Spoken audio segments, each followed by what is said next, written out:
টাকি মাছের ভর্তা কি কখনো খেয়ে দেখেছেন? অনেকটা মজা হয় খেতে। আসসালামু আলাইকুম।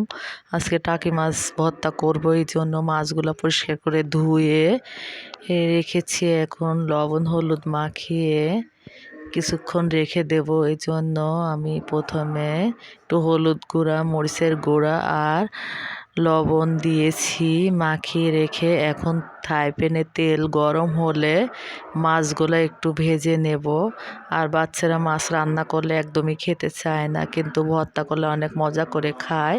আর মাছটা খুব একটা বড় না, ছোট ছোট।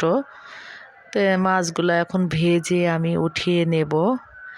মাছগুলো খুব কড়া করে ভাজি নাই, মাছগুলো এক এক করে সব বেছে নিয়েছি, অনেকটা কাটা। আর এখন ভর্তার জন্য সরিষার তেল দিয়েছি, আর এখানে পেঁয়াজ কুচি, ধনিয়া পাতা কুচি আর কিছুটা রসুন কুচিও দিয়েছি, কাঁচামরিচের ফালি আর একটু ধনিয়া গুঁড়া, রসুন আদা জিরা পেস্টও দিয়েছি, স্বাদ মতো লবণ দিয়ে এখন মাছ বেছে রেখেছিলাম যেটা, ওটা দিয়ে দিব। আর ভর্তা খেতে অনেক টেস্ট লাগে দুপুরবেলা গরম ভাতের সাথে। আর এখন মাছটা নাড়াচাড়া করলে হয়ে যাবে আবার মাছ ভর্তা।